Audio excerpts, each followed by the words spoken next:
Hello mga kaibigan! Sa video na ito, pag-uusapan natin ang mga dapat gawin para maging disiplinado. Alam ko, minsan nakakatamad talaga lalo na pag marami tayong ginagawa. Pero guys, trust me, pag napanood nyo tong video na to, siguradong magiging mas madali na sa inyo ang maging disiplinado. So tara, simulan na natin. Unang-una sa lahat, dapat alam natin kung bakit ba natin gustong maging disiplinado. Ano ba yung goal natin? Gusto mo bang mag-top sa klase? Gusto mo bang ma-promote sa trabaho? O gusto mo lang ba maging mas produktibo sa buhay? Kasi 'di ba, mas madaling magsikap kung alam mo kung saan ka patungo. Parang ganito 'yan, kung magko-commute ka, kailangan mo muna malaman kung saan ka bababa, 'di ba? Kasi kung hindi, baka kung saan ka lang mapunta.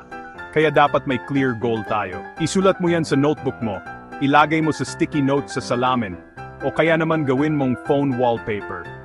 Basta make sure na lagi mo yan nakikita para lagi kang motivated. Ngayong alam mo na ang goal mo, next step is gumawa ng plano. Paano mo ba ma-achieve yung goal mo? Kailangan may plano ka, hindi yung basta-basta ka lang magtatrabaho. Halimbawa, kung ang goal mo ay mag-top sa klase, dapat may study plan ka. Anong oras ka mag-aaral? Anong mga subjects ang unahin mo? Kailangan specific.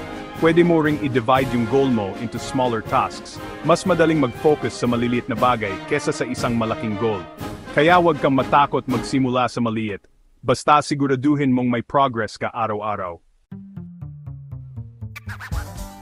Time management is the key mga best. Kailangan alam mo kung paano mo i-manage yung oras mo para sa mga importanteng bagay. Kasi kung hindi, laging kulang ang oras mo. Halimbawa, mag-set ka ng specific time para mag-aral, magtrabaho, o kaya naman mag-relax.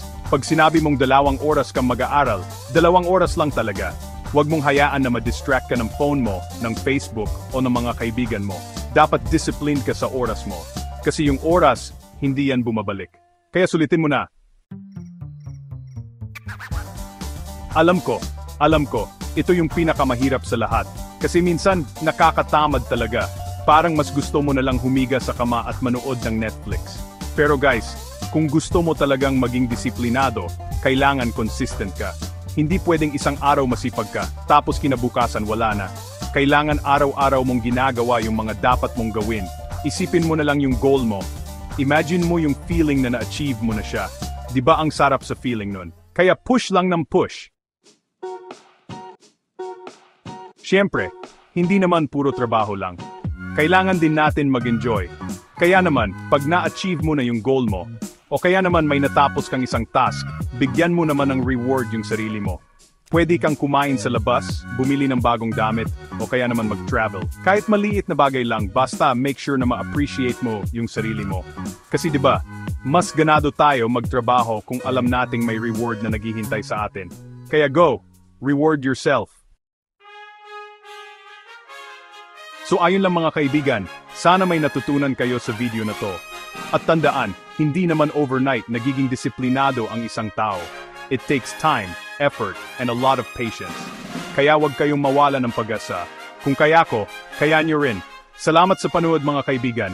Huwag kalimutang mag-subscribe at i-click ang notification bell para updated kayo sa mga susunod na videos. Paalam.